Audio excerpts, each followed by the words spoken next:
Audi Actu sur Radio Victoire. Actualité, débat, intervention par téléphone.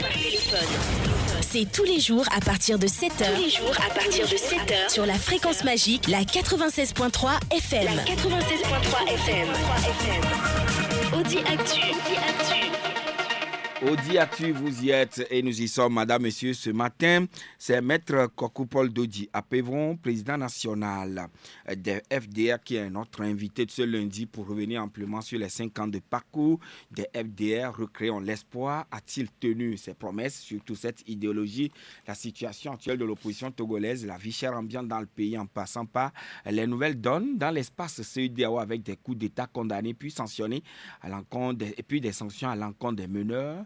Voilà, entre autres sujets que nous allons aborder avec notre invité sans oublier les grandes perspectives des FDR. Maître Paul Dodji Apevron, encore une fois, bonjour. Bonjour. Merci de retrouver enfin ou à nouveau les studios de Victoire FM. Eh bien, je suis content de revenir. C'est vrai, vous avez raison, ça fait un moment que je ne suis plus passé dans vos studios. Parce que je me dis, pour aller sur les médias et parler, il faut avoir quelque chose à dire. Ah oui. Bon, parler pour parler, vous risquez d'ennuyer les gens.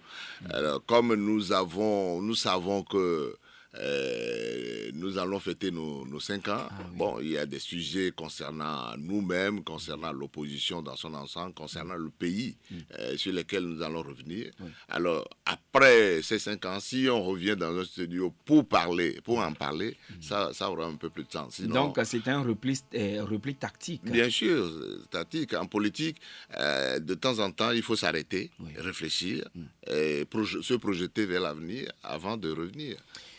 Et voilà, merci alors de pouvoir renouer avec nous et c'est certainement pour le bien de l'ensemble des citoyens qui certainement sont à l'écoute en voulant vous suivre. Et le convoi militaire français des 90 véhicules avait été bloqué pendant plusieurs jours par des manifestants à Kaya, au Burkina Faso, mais en faisant enfin route vers Gao, ce même convoi a été pris à partir de samedi à dimanche à Terra dans l'ouest du Niger. On dénombre malheureusement 2 morts selon le gouvernement et 18 blessés dans les heures d'hier dimanche matin. Alors, Maître Paul Dodji Apevron, comment peut-on expliquer l'aggravation des mouvements d'hostilité à la présence française en Afrique francophone ces derniers temps? Oui, mais ce qui se passe est déplorable, je le reconnais, mais c'est ce comportement où ce que on peut appeler une vague de contestation de la présence française dans nos pays a des racines lointaines. Souvenez-vous, si on parle de la colonisation, si on parle du néocolonialisme, depuis nos indépendances, le comportement de la France à l'égard de nos pays n'a pas auguré véritablement une volonté de ce pays à nous laisser nous développer. La même mise de ces pays colonisateurs sur les pays africains indépendants. Surtout, je ne dirais pas tous les pays. Les pays anglophones qui ont été colonisateurs ont compris très rapidement qu'après les indépendants, il faut créer d'autres liens avec les pays hier colonisés. Mais la France a voulu maintenir ces pays dans son précaré. Parce que la France sait que les richesses énormes, essentielles qu'elle tire, proviennent de ces pays-là. Donc tous les gouvernements successifs en France n'ont pas voulu véritablement libérer justement ces pays-là, les doter justement d'infrastructures, de volonté pour pouvoir aller de l'avant. Mais si vous prenez ce qui est arrivé chez nous au Togo, les coups d'État de 63 et 67, mais c'est la main de qui? C'est la France. C'est la France qui a fomenté tous ces coups d'État. Alors, lorsque vous faites semblant de donner de l'indépendance à des pays, mais vous mettez des stratégies en place pour les maintenir dans les liens, mais tôt ou tard, la révolte va arriver. Tôt ou tard, les gens vont comprendre que non, mais c'est-à-dire qu'on ne peut pas éternellement vivre justement dans cette même mise de la France sur les pays africains. Oui, mais même si aujourd'hui la France fait quelque chose de bien, mais c'est-à-dire que nous aider à lutter contre le bien terrorisme. sûr, ça je le reconnais, mais le sentiment se développe. Vous écoutez aujourd'hui à travers tout ce que les gens développent contre le franc CFA et tout ça. Mais quand vous comprenez, ça dit que l'intérêt exacerbé, et certains chefs d'État, même français, l'ont reconnu, que la France n'a pas d'amis. Et elle n'a que des intérêts à défendre. Mais si les pays n'ont que des intérêts à défendre, mais tôt ou tard, ceux qui se croient victimes, justement, de ce comportement exacerbé, finit par se révolter. Alors, ce que on observe aujourd'hui, la jeunesse africaine qui monte au créneau pour dire mais ça suffit. Parce que pendant longtemps, la France est passée par les chefs d'État, nos dirigeants ici, pour continuer la perpétuation de la colonisation. Le néocolonialisme, c'est quoi? La France-Afrique, c'est quoi? La France-Afrique utilise justement des suppôts de chez nous ici pour continuer. Disons les gouvernants. Mais bien sûr. C'est pour ça qu'ils ont intérêt à mettre en place des gens qu'eux, ils contrôlent. Alors, les gens qu'ils contrôlent, c'est quoi? C'est faire en sorte que ces gens-là ne soient pas issus d'élections crédibles. En quelque sorte, leurs valets? Mais bien sûr, ils sont des valets. Lorsque les gens sont issus d'élections correctes, ils sont en phase avec les populations. Mais si ce n'est pas des trucages qu'on les maintienne au pouvoir, alors la France a beau rôle de les maintenir, elle aussi, dans le lien de la servitude. Et peut-être les manipuler. Oui, les manipuler. La servitude, c'est quoi? C'est faire en sorte que ceux qui sont au pouvoir, par leur faveur, puissent servir leurs intérêts. Et c'est ça qui révolte aujourd'hui, justement, la jeunesse togolaise. Oui, mais quand même, on savait ce que les terroristes voulaient faire quand même du Mali ou bien d'autres pays du Sahel. N'eût été l'intervention de la France, ce serait pire qu'aujourd'hui. Mais aujourd'hui, rejeter catégoriquement tout cet armement que la France draine vers Gao, sa base là-bas, est-ce que ce n'est pas risqué? Non, je ne dis pas que ce qui se passe aujourd'hui, ce rejet systématique, comme les gens l'ont fait au Burkina et au Niger, non, je ne dis pas que c'est une bonne chose. C'est-à-dire que le mal, le terrorisme est un mal réel auquel nous devons faire face.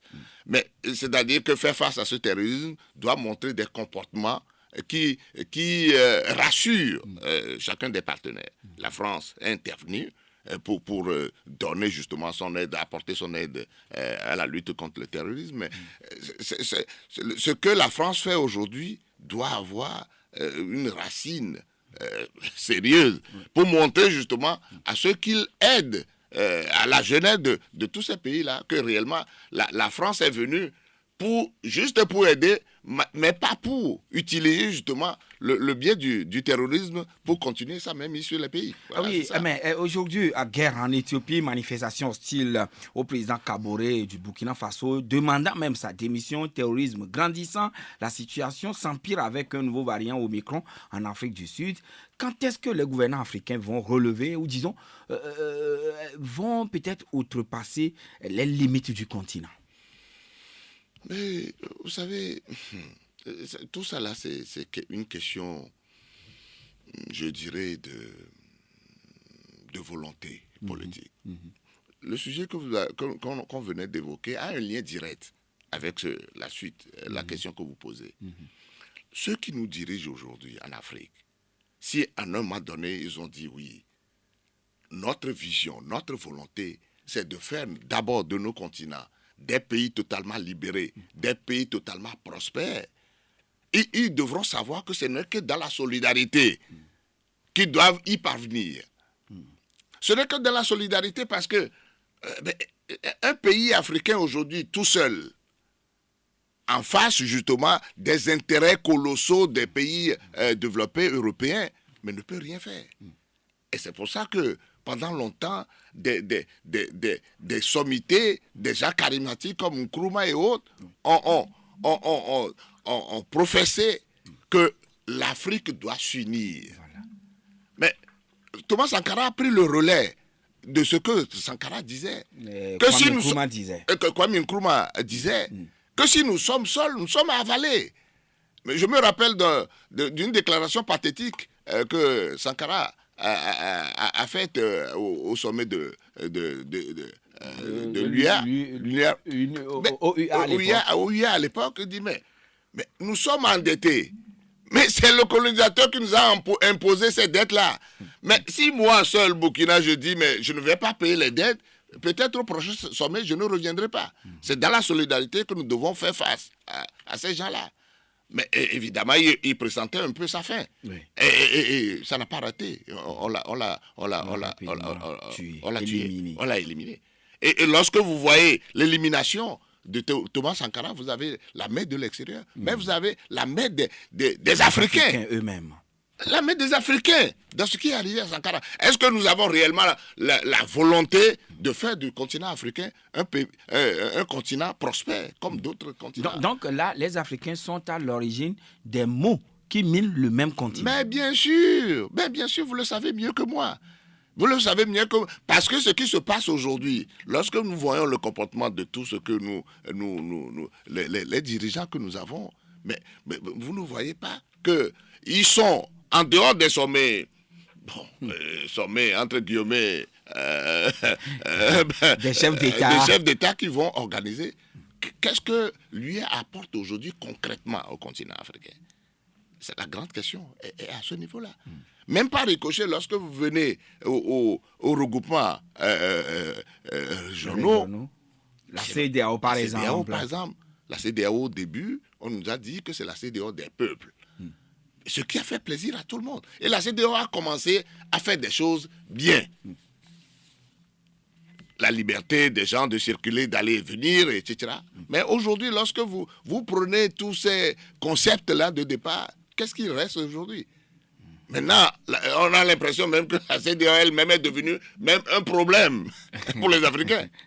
La CEDEAO est devenue un problème pour les Africains. Oui. Donc, est-ce la raison pour laquelle vous demandiez hier au cours de votre discours que la CEDEAO redevienne une CEDEAO des peuples? Eh bien, bien sûr.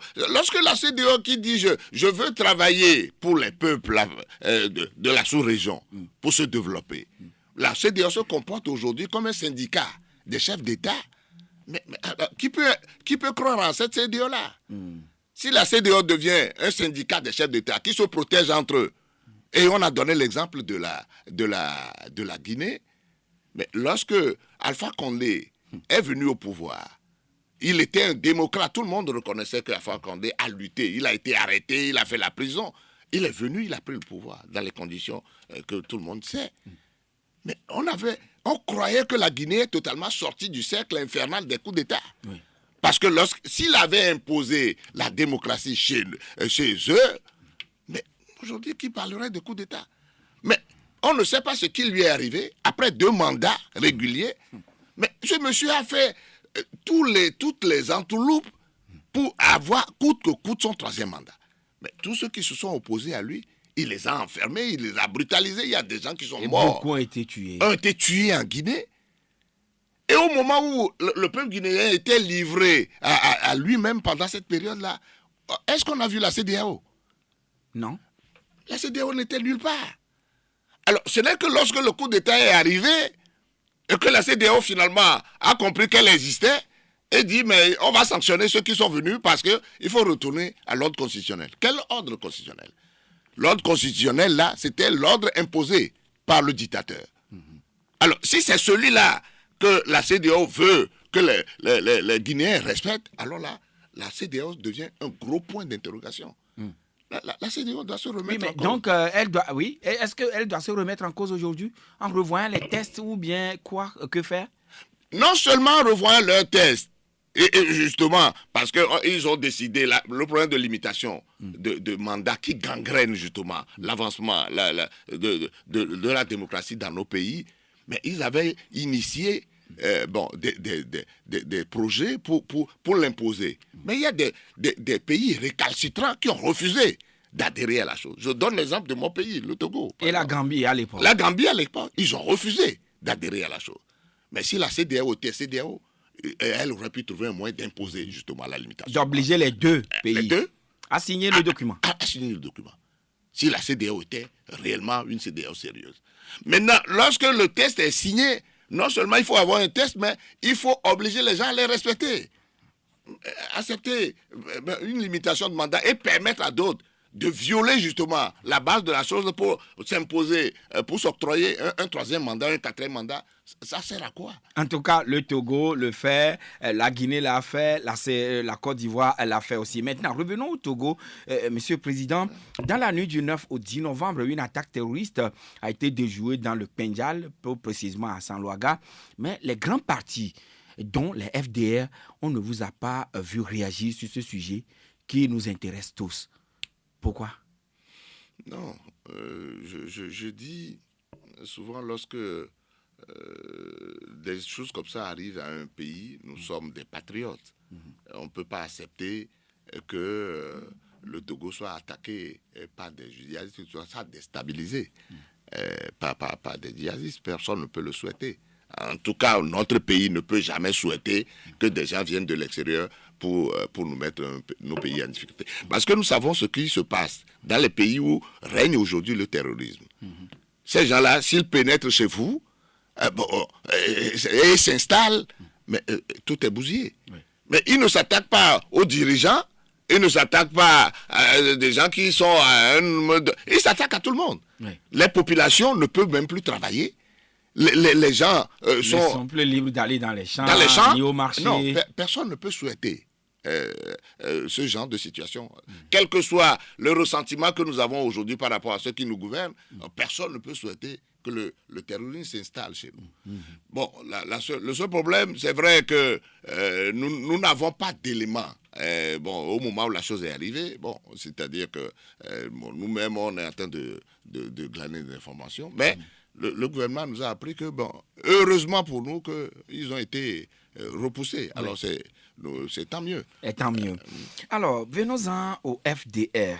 Le FDR, il a fallu les créer en tant que parti politique, ce qui fut fait le 26 novembre 2016 au bas-fond du Collège Saint-Joseph dans une grande ambiance de fête. Monsieur le Président, quelle était la vision pointue que vous poursuiviez en portant sur les fonds baptismaux cette formation politique à l'époque?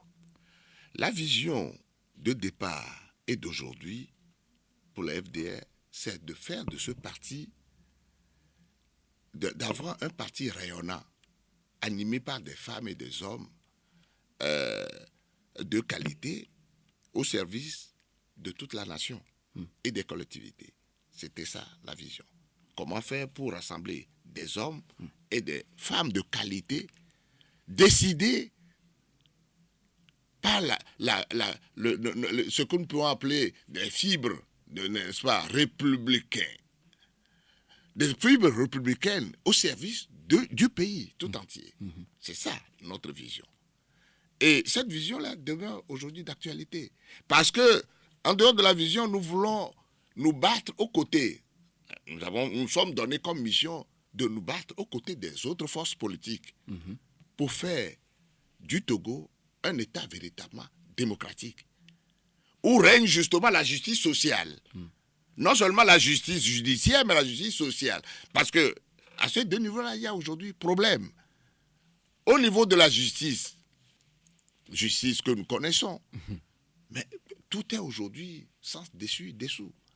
Et le président de la Cour suprême l'a relevé. Ah oui, mais il l'a relevé, mais ce qu'il a dit, ce n'est qu'un bout de l'iceberg.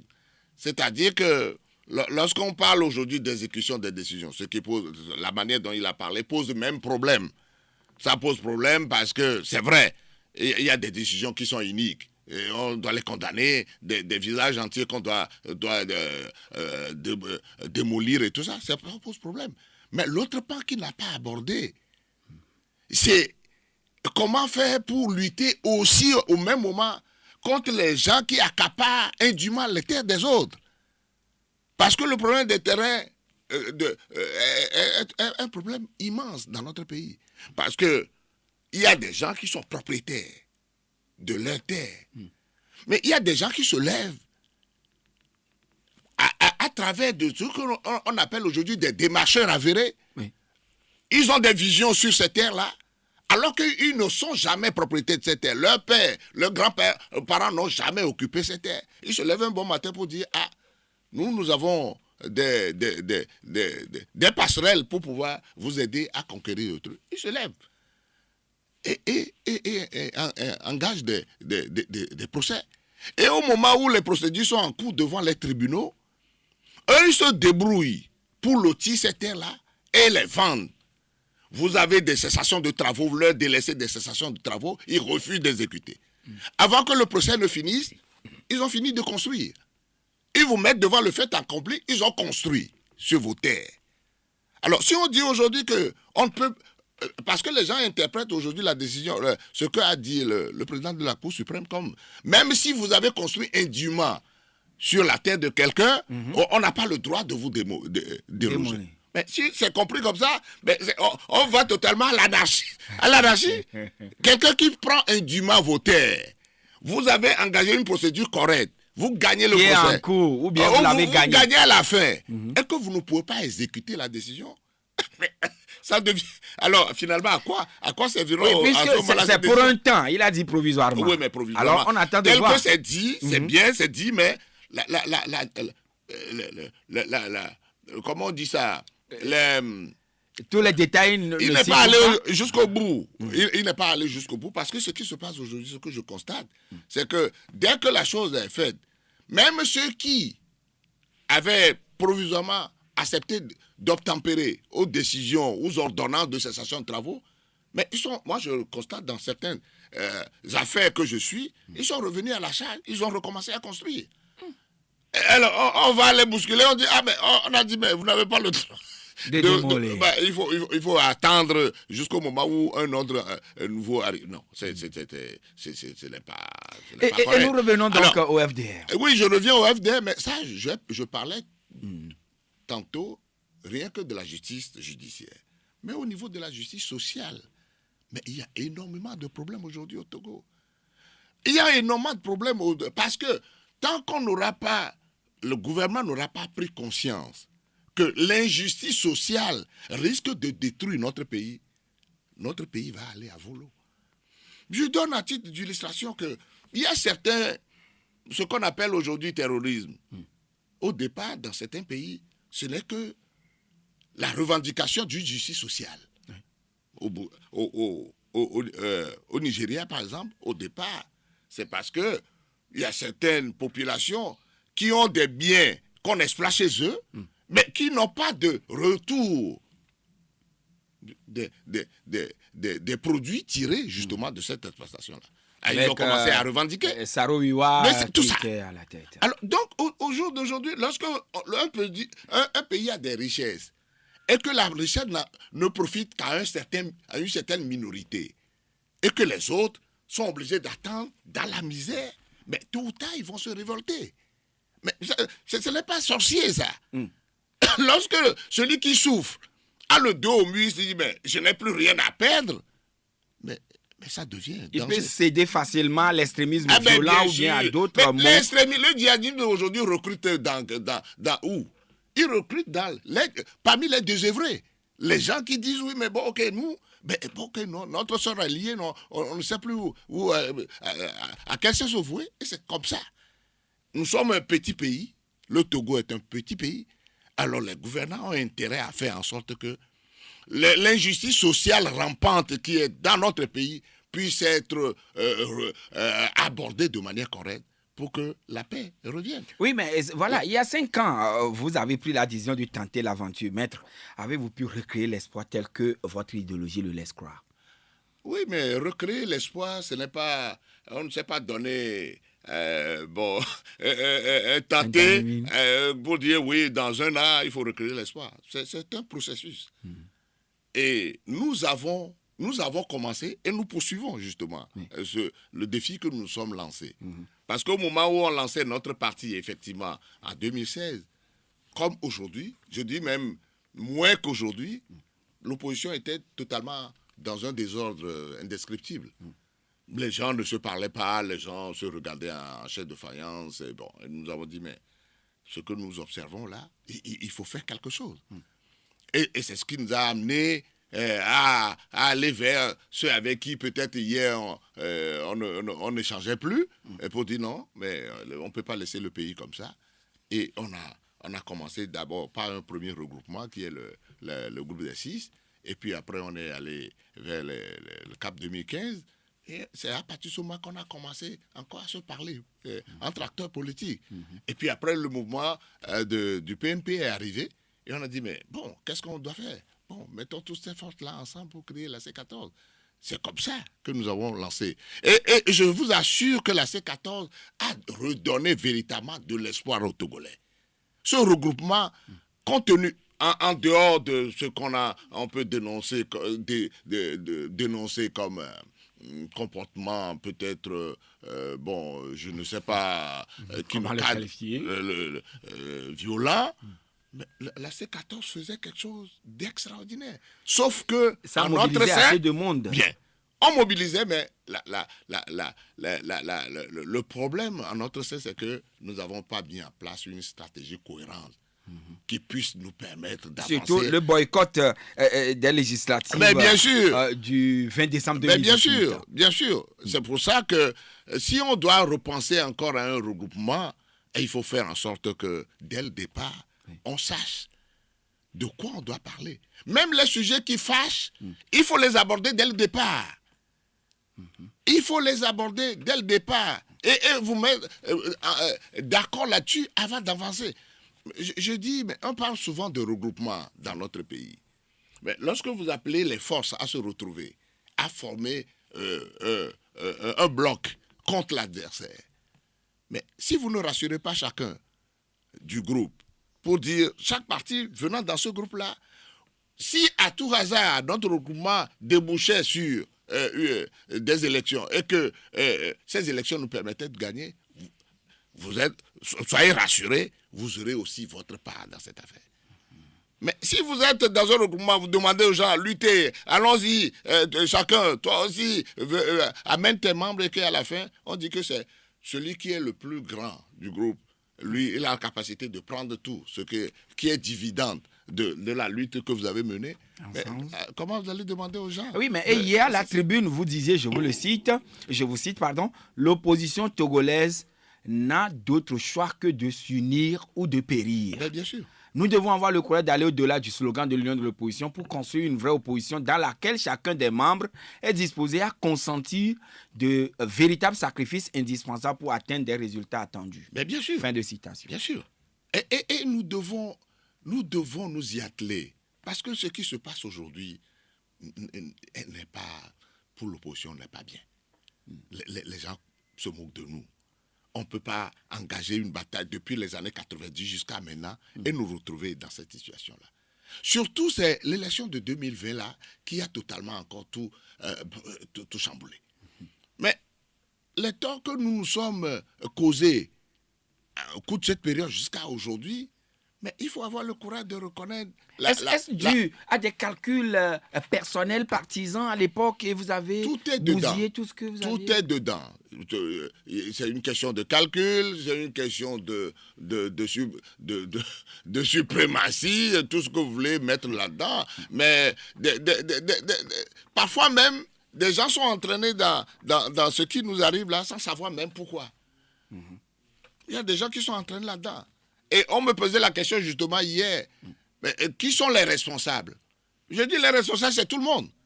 Je dis, vous, journalistes, vous êtes dedans? Mais oui, les partis politiques sont dedans. La société civile est dedans. La population dans son ensemble est dedans. Surtout la diaspora est dedans. C'est nous tous qui avons contribué à nous mettre par terre. Et on est content aujourd'hui d'être par terre. Ah oui, mais lorsque vous écoutez les commentaires des uns et des autres, les insultes sur les réseaux sociaux des uns et des autres, oui, celui-ci a fait ceci, sans même comprendre pourquoi il l'a fait. On dit, ah oui, dès que vous vous dites non, ça là, ce n'est pas bon, parce que ce n'est pas bien fait, on dit, ah, vous êtes acheté, on vous a donné de l'argent. Parce que vous avez dit non, ça, ce n'est pas bien. Donc, c'est-à-dire que nous sommes dans une opposition, on n'a pas le droit d'avoir son avis. Ce que vous faites là, ce n'est pas bon. Ce n'est pas bien pour l'avancée de la démocratie chez nous. Oui, mais est-ce que les FDP ont pu avoir quand même le courage de dire ces genres de déclarations que vous faites là aux autres ou bien à vos pairs avant que cela ne rencontre un refus? Mais bien sûr. Pendant cette période de trouble là, où on cherchait un candidat pour l'opposition, mais nous avons été je dirais, notre parti est un centre de l'union de l'opposition et la recherche d'un candidat. Et vous vous rappelez très bien qu'au cours d'une déclaration à Fania, nous avons annoncé, un an même avant l'élection présidentielle, que nous ne serons pas candidats à cette élection, pour permettre la recherche d'un candidat pour l'opposition. Mais on ne le faisait pas par calcul politique. On le faisait parce qu'on est convaincu que ce n'est que par le biais là qu'on peut trouver un candidat pour l'opposition. Nous sommes sacrifiés pour qu'on trouve un candidat. Mais la manière dont ce concept-là a été mis en œuvre, ce n'est pas bon. Nous sommes en démocratie, on ne peut pas trouver un candidat en brutalisant, en brimant les gens, en imposant un candidat. Ce n'est pas bien. On ne peut pas aller à la recherche d'un candidat sans mettre des règles en place pour dire oui, mais c'est à travers ces critères-là qu'on choisit le candidat. Oui, mais vous l'avez si bien dit à l'époque, mais comment se fait-il que des Togolais avaient cru en ce regroupement, même si les manières, les procédures, vous les avez récusées, et puis ont voté en le plaçant deuxième selon les chiffres officiels? Pour moi, c'est-à-dire que nous avons des principes. Oui, mais est-ce que ça ne démontre pas que le peuple semble faire autre lecture que les déclarations que vous, les acteurs politiques, vous faites? 5 ans, c'est peu, mais pas rien du tout. Alors, qu'est-ce qu'on peut aujourd'hui égrener comme acquis au niveau des FDR, ainsi que peut-être des valeurs ajoutées à ce qui existait avant votre arrivée sur l'échiquier politique? Mais la première chose, c'est que sans nous targuer de quoi que ce soit, nous sommes aujourd'hui présents sur toute l'étendue du territoire national. Et il n'y a pas de commune aujourd'hui, parce qu'au départ, nos fédérations étaient les préfectures, mais depuis qu'on a créé les communes, nous avons fait des réformes à notre tête pour faire justement de chaque commune les fédérations, nos fédérations. Donc nous avons 117 fédérations actuellement. Mais il n'est pas possible que vous alliez dans une commune ou dans une fédération, de Lomé jusqu'à l'intérieur du pays, sans trouver au moins un noyau, un représentant, un groupe qui représente la FDR. Nous sommes présents dans toutes les communes du Togo. C'est déjà quelque chose. Aux dernières élections législatives, aux dernières élections locales, auxquelles on a participé comme ça, sans une véritable préparation, parce qu'on avait hésité pendant longtemps à y prendre part ou non, et finalement lorsqu'on a décidé d'y prendre part, c'était dans la précipitation. Mais les résultats qu'on a obtenus aujourd'hui nous permettent au moins de nous glorifier que on a à travers ces élections-là, on a 28 conseillers élus. Sur les 28 conseillers aujourd'hui, est-ce que vous avez aussi des mairies? Mais bien sûr, mais nous avons des mairies.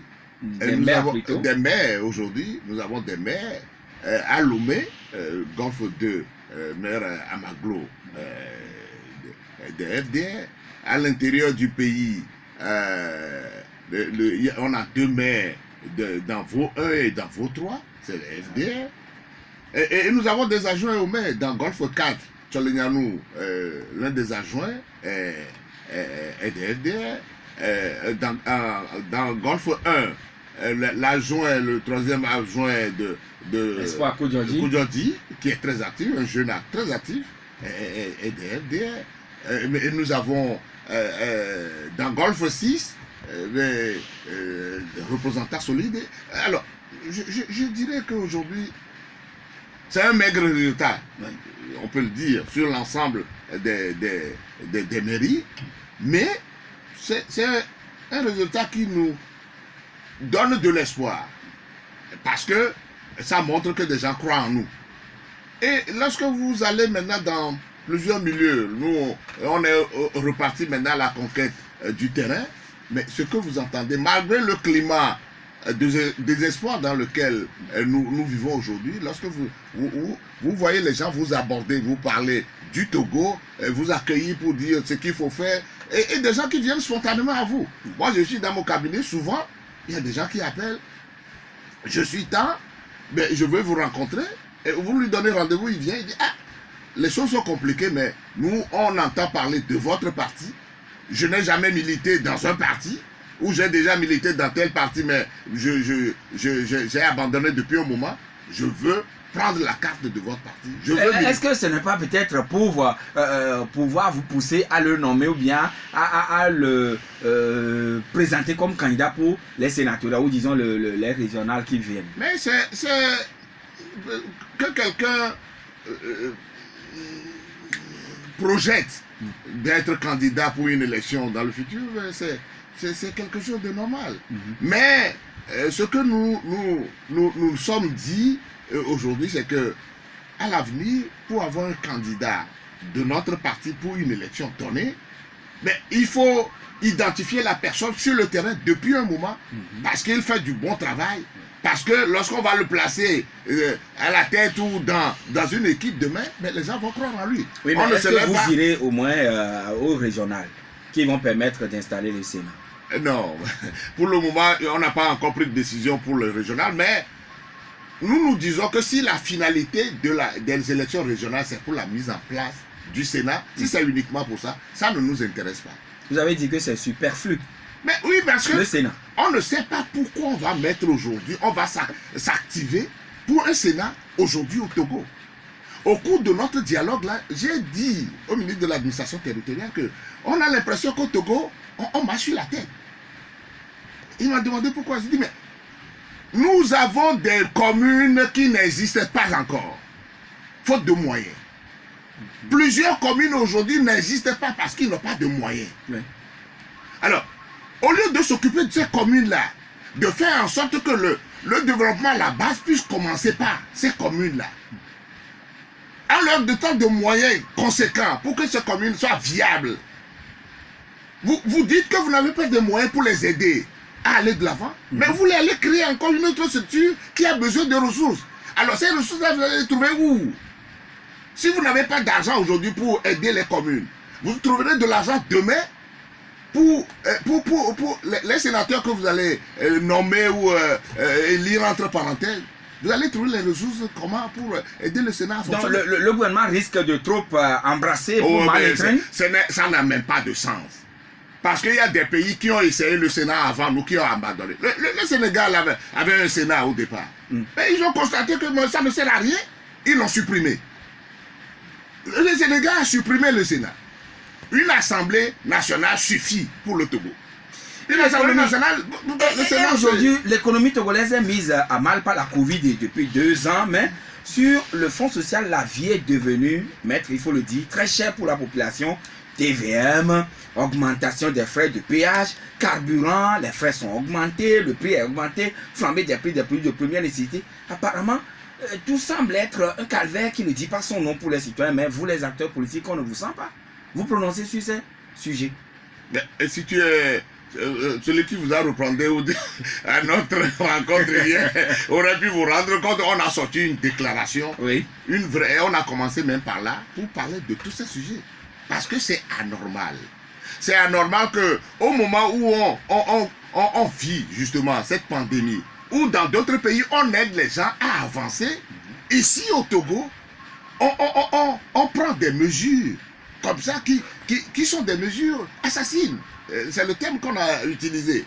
Et lorsque vous comparez les prix aujourd'hui, presque partout, entre les pays de la sous-région et nous, mais on se rend compte que, mais qu'est-ce qui se passe? Imaginez-vous la tonne du ciment. Comparez le prix de la tonne de ciment au Burkina et au Togo.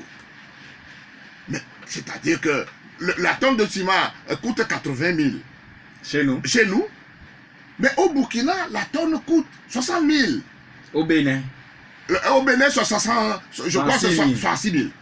Or, le Burkina vient acheter le clinker au Togo. Nous produisons du clinker. Ces gens-là, ils quittent leur travail là pour venir prendre du clinker chez nous. Ce qui veut dire qu'en réalité, si on fabrique du ciment au Burkina, le ciment doit coûter plus cher au Burkina qu'au Togo. Mais c'est plutôt l'inverse. C'est plutôt l'inverse. On ne peut pas dire qu'on a du clinker et le ciment va coûter plus cher chez nous qu'au Burkina. Est-ce que ça a du sens? Est-ce que ça a du sens? Alors, nous allons permettre aux auditeurs de pouvoir vous poser deux questions. Allô? Oui, monsieur Komi. Bonjour. Rehou. Hein?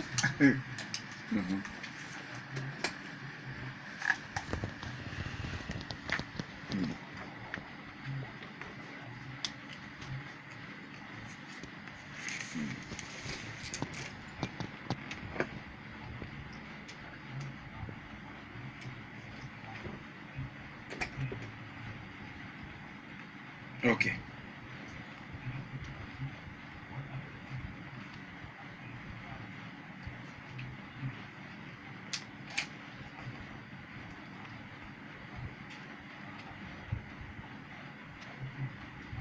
Je n'ai pas saisi franchement le fond de la question, sincèrement.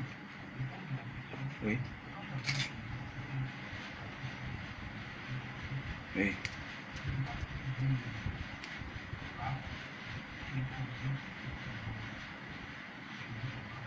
D'accord.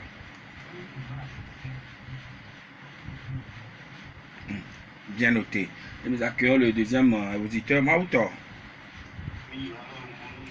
Bonjour.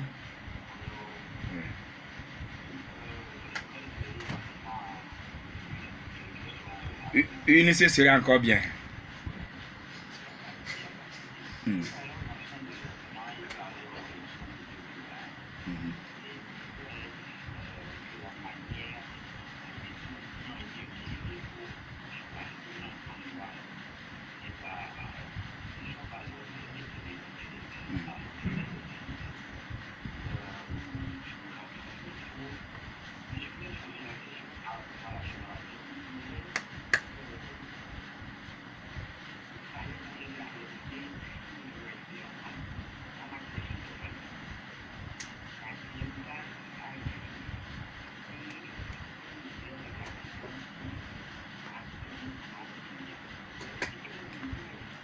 Oui, alors, d'accord, oui, sinon, affaire de 30 millions, ça datait de l'époque de la C14, mais revenir encore sur le passé, cher ami, et vous ne voyez pas, monsieur Mautor.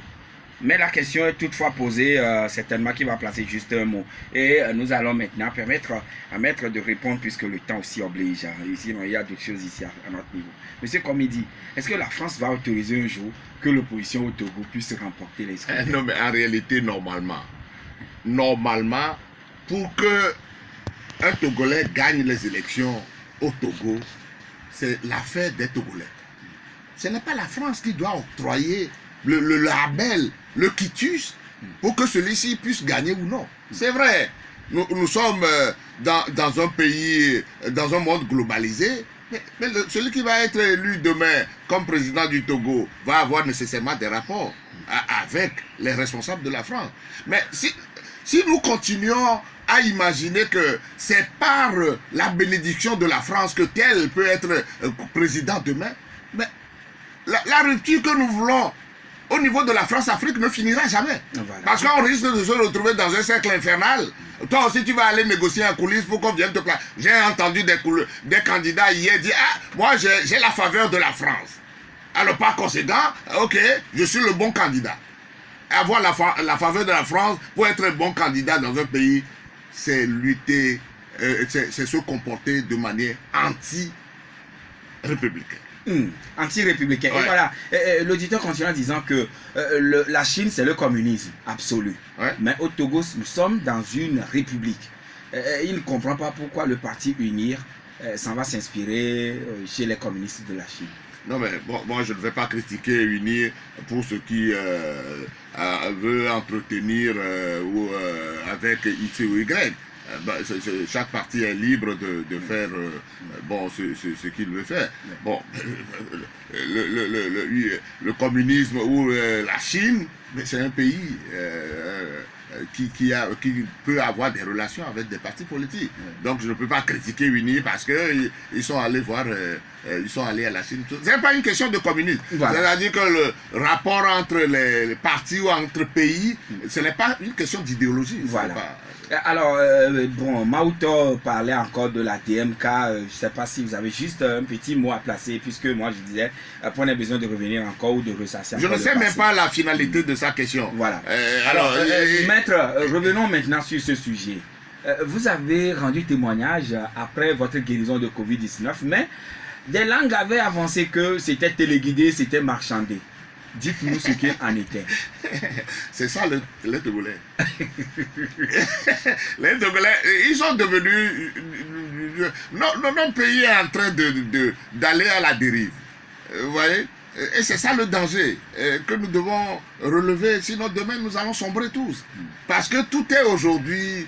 bon, commérage, tout est aujourd'hui, bon, insulte, dénigrement. Parce que celui qui est en face, vous ne l'aimez pas, même s'il pose un acte bien, il faut le dégrader. C'est ça, je parle. Moi, j'ai vu des gens raconter tout ça. Moi, j'ai souri. La seule chose que j'ai dit à Dieu, épargnez-les. Épargnez-les de cette maladie-là. Parce que s'il avait su ce que j'ai enduré chez moi, dans ma maison, au bord, justement, de la mort, que Dieu les épargne. Que Dieu les épargne. Maître Paul de Diapémon, quelles sont les perspectives en quelques mots pour conclure de FDR? Oh, nos perspectives, elles sont très grandes. Nous sommes très ambitieux. La mission, comme on l'a dit hier au cours de nos manifestations, c'est de travailler le terrain pour que chaque Togolais puisse être réarmé mentalement pour repartir au combat. Parce que le processus démocratique est quelque chose de difficile.